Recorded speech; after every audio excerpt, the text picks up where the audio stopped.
wax yar oo fursad hadii la helo waxa u malaysaa dadkani in oo dibkii la soo marayba iyo dhibaatadii dambigu uu keenay inayna xusuusnayn markaas si waxa loo dhaqmaayaa sida midna laga arko ama telefishinada ama banaanada waxa naga iska khaldamaya dhaqamada ummadahu inay kala duwan yihiin qofka muslimka dhaqankiisu uu ka duwan yahay qofka muslimka ahayn ka muslimka ahayn waxyaabaha isaga caadi u ah oo midna dhalinyaradood iyo waxyaabaha ku saabsan oo kale yaani ay hawadooda raaceen oo say rabaan ay u dhaqmaayaan oo day rabaan jidka isku qabsanayaan oo ay gacmaha isjiidayaan oo isku dhunkanayaan oo day rabaan si rabaan isku sameynayaan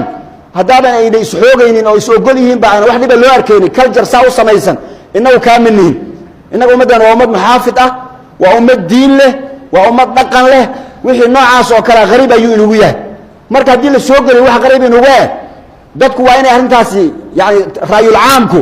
waa inuu diido arintaas ayada ficlan dareen wuu jiraa oo hadda mesela magaalada Muqdisho meelaha qaarkood waxa laga sheegayaa yaani dhalinyaro si aan shuxuma ah oo asluubta wanaagsan ee dhaqankeena iyo diinteena aan u dhaqmaynin oo mesela xeebaha oo kale yaani si yaani qaaqaawani ah ama isqa qabsasho ah ama noocaas oo kale oo dad badan yaani hal qof ma laba qof ma ay ka sheekeynayaan ilaa marka dambe ay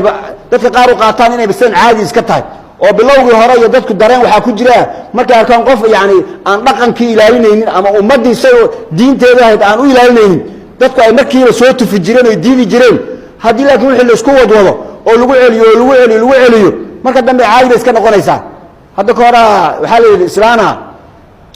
wiil oo ninkeedu dhalay oo laakiin bax kale ya odayga intuu dhintay ya waxay tiraan isguursano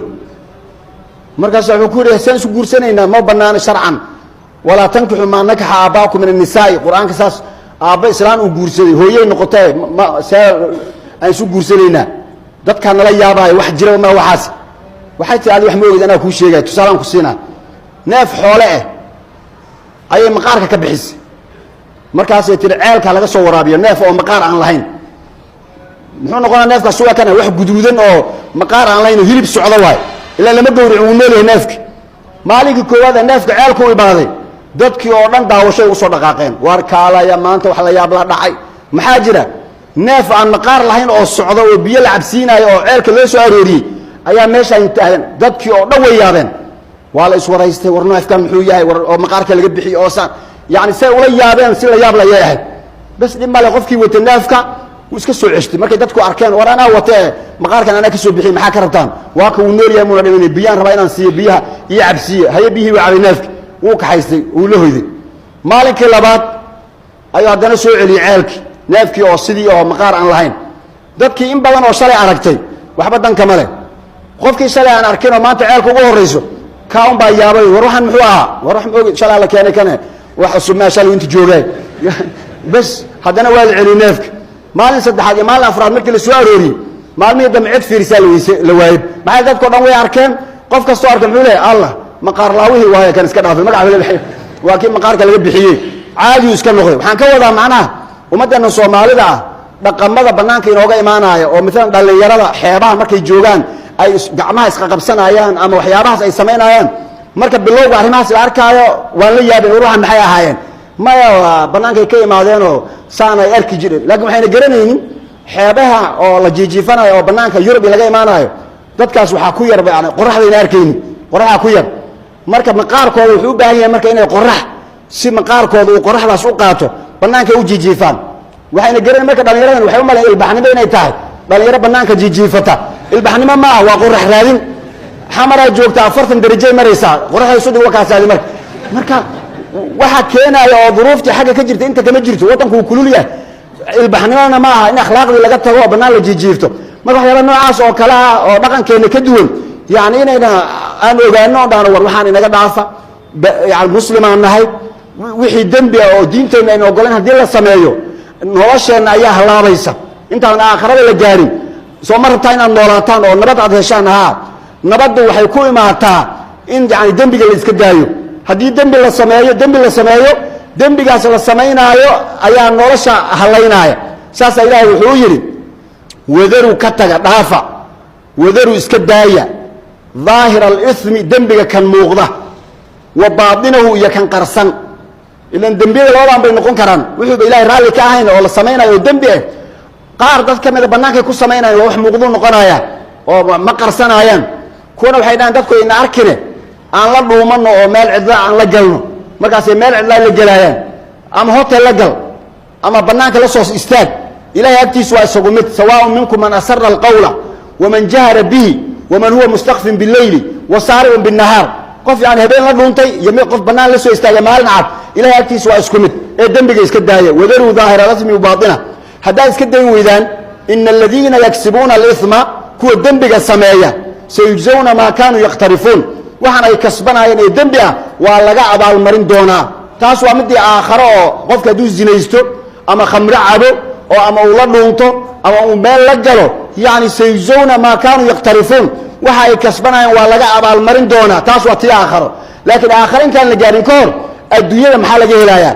adduunyada waxa la helayaa horta inay nolosha isqaban weydo oo dambiyada dadka qaarkood ay sameynayaan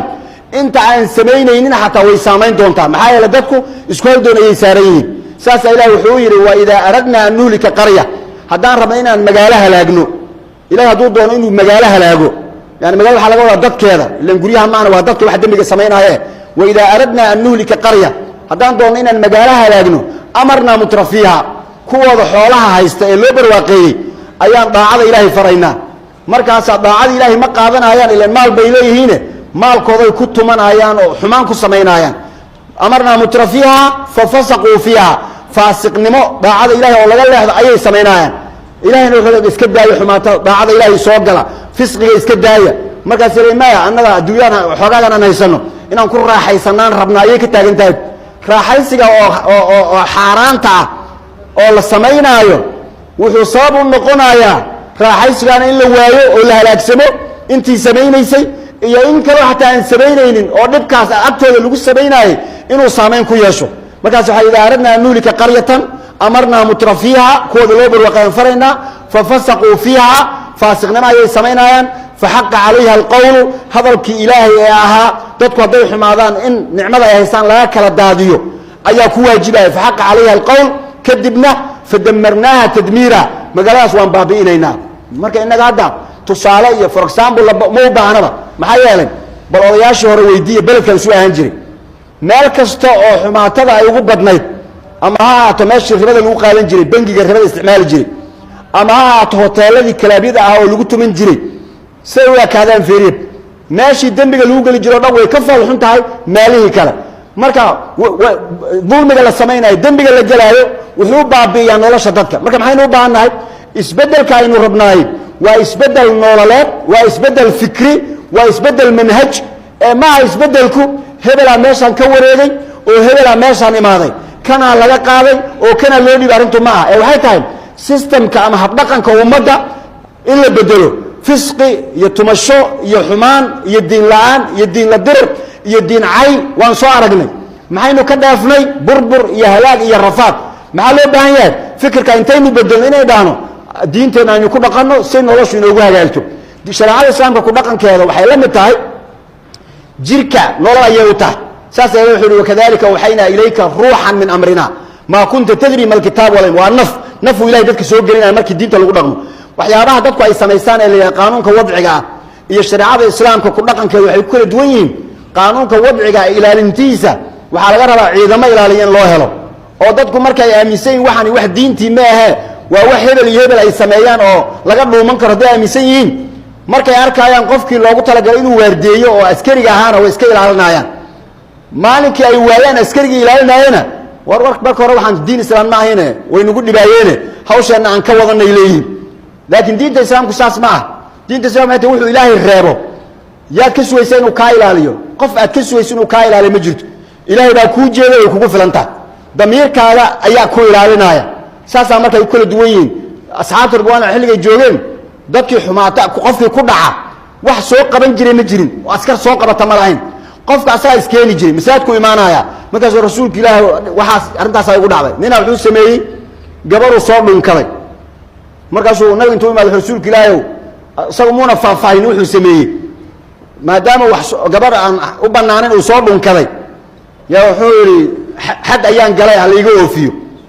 nabigu shib ayuu seeyiri muuna baarbaarin maxaad gashay maxaad samaysay muuna dhihin shib uu seeyiri mar haddii wixii ayna caddayn oo asagu uu sheegtay asaga hadduu faahfaahina waa la arkayaa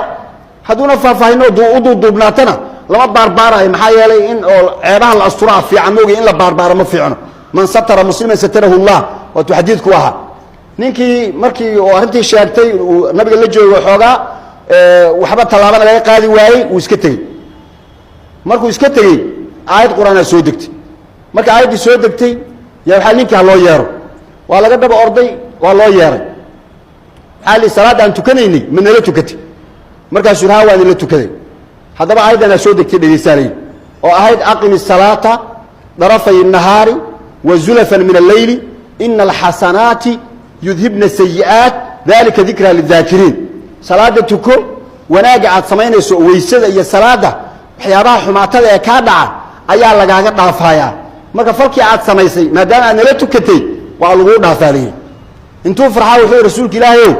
ma aniga kale igu eg tahay aayaddan oo falkaygii maadaama ay ka soo degtay ani lema ay khusaysaa mise ummadoo dhanna way khusaysaa markaas wuxuu yidhi ummadoo dhan ay khusaysaa bimacnaa ina alxasanaat yudhibna sayi'aat yani wanaag qofku markuu sameeyo in oo laga dhaafayo dembiga waatbic sayi'ata alxasanata tamxuhaa wa khaaliq innaasa bikhuluqin xasan waa tii xadiidku uu ahaa marka yani dadka qofkaas gabar inuu soo dhunkaday askari arkaayo intuu soo qabtay nabigu u keenay rasuulku ilaahow ninkaan saasuuse ma jirto damiirkiisa asaa iskeenay oo yidhi waaka arrintaasaan sameeyey marka qofku hadduu damiirkiisa nool yahay yani diinta ilahina ay sida ay qabto loo sheego bis asaa is ilaalinaya laakiin waxaa dhibaato innaga inu wahay soomaalida wax caqiidadeenna aan ahayn ayaa mar walba korka laynaga saaraaya yani dadkan shareecadooda oo ay rumaysan yihiin in lagu xukumo oo loo kala dhex baxo way fiicnaan lahayd way isla qabsan lahaayeen laakiin waxayna islahayn mar waxaa la keenay shuuciyo markaasaa dadka qasab waxay la mid tahay maalan waxyaabahan mabaadi'dan kale ee islaamkaan aynan rumaysnayn ee shacabka korka laga saaraayo ka waran ruux bini aadama haddii dhagax caloosha uu kaga jiro dhagaxu iyo jirkiisu isma laha qofkaas muxuu dareemayaa xanuunuu dareemayaa muxuu rabaa dhagaxa in laga saaruu rabaa haddii laga saari waayo dhagax uu ku jiro wuu xanuunayaa haddii laga saarana wuu fiicnaanayaa dhagaxan inuu meesha isaga jiro oo qofkan uu iska caadi iska aado maxaa diidaaya jirkiisa iyo dhagaxan ayaan islahayn marka jirkii wuxuu samaynayaa maadaama jismi qariib ah waxa asaga ka duwan oo gudaha ugu jiro wuxuu diidayaa waxaan ku jiru diidayaa marka xanuunka taasaa keenaysa marka ummaddaani mar walba in dhagax caloosha loo geliye ma ah oo waxayna rumaysnayn la yidhaahdo waa lagu xukumayaa waa nooc kale moogtahay oo caqiidadii dadka aan ahayn markii loo geliyo marka dhagax dadkii xanuun ma daynaya marka war dadkan maxay la xanuunsay maxaa ku dhacay maxay la xanuunsanaa wayn dhagaxa loo geliy feeree haddii dhagaxa laga dayn lahaa oo la dhihi lahaa shareecadiina aad aaminsan tihiin iyo xukunkiinu way isleeyihiin oo diinta islaamkaa sidaas ah qof walba diinta islaamkaa saas haddii la dhaho bes wuu qaboobi lahaa dadka qaar waxaa laga dhahaan sooyadaa diinta lagu haayo maalin walba laisku wacdinaayo waa nadari ayadoo waa la sheegay laakiin waxaa rabaa iyadoo camali ah oo qofka wax xukumaaya iyo kan la xukumaayo qofka shacbiga ah iyo qofka dawladda eh kulli ay shareecadii wada hirgelinayeen oo diin loo wada socdo waa meesha lagu qaboobi lahaa laakiin haddii la yidhaahdo shacabo idinka diinta idinka idinku ogyahay haye madaxdana madaxdu fasaxay qaateen oo diinta ayagu fasax kaga jiraan oo maxaa jira ma isma keenayso inaad dawladnimo noqoto oo rajulu dawla inaad noqoto iyo inaad diin ka shaqayso oo diin sheegto adduunkuna kaama yeelaayo marka saas daraaddeed hawsha inoo kala qaada ina aan ka dhigno inaan diin wadanin ina aan dhahno masaajidada iyo idinkaa diintiino taas ma jirto waxaa rabaa qofka madaxda ah iyo kan shacabka ah kulli in loo wada hogaansamo diinta yaa ayuha aladiina aamanuu soo laguma wada jiro ya ayuha aladiina aamanuu udkhuluu fi silmi kaafatan islaamka u soo wada gala si dhammaystiran haddii kale afatuuminuuna bacd alkitaabi watakfuruuna bacd ma anfacayso diinta marka meel fasax looga qaadan karo ma lehe waxaa la rabaa wasaaradda iyo suuqa iyo jaamacadda iyo isbitaalka iyo iskoolka kulligood diintu sida ay qabto in loo wada socdo dadku markaasay is aaminayaan qof walbana la aaminaya intaad arkeen hadda oo wadaadada un lagu hayo la yidhaha aaminaayo wax kale ma ah waa inun ku saabsan inta aan aragnay la dhaqankooda yani inay waxoogaa rooroo yihiin oo meelaha qaarkood yani wax loogu aamini karo oo saas oo kale yani dadku haddii ay arkaan ummad hagaagsan annaasu calaa diini muluki maa la yihahdaa dadku waxay noqonayaan madaxdoos ay u dhaqanto sayidina cumar radi allahu canhu wuxuu dhihi jiray dadku intuu u yeedho qoyskiisa waxbaan rabaa inaan ka celiyo idinka waxaa laidiin soo fiirsanaya haddaad qoyskan tihiin shimbirtu sida ay hilibka u soo fiiriso oo kale haddaba wax dadka aan ka celiyey yaan idinku arkin idinka maxay idinka dadka leema tiidin Umar ibn Khattab qoyskiisa ayaa tiid inaga la kada maxaan u naqaanaa qofkiiba madaxnimo iyo xaqaas iyo fursad u hela intii isku reerka ay yihiin ama isku qabiilka ay yihiin waxa u maraysa qaanuunka ayaga in kor looga qaaday oo leeyahay idinka maya idinku xukumi maaye dadka kale baa lagu xukum say marka ku soconaysa yaa ayuha alladina aamanu maxal isku ogahay kunu qawamina bil qist shuhada lillahi walaw ala anfusikum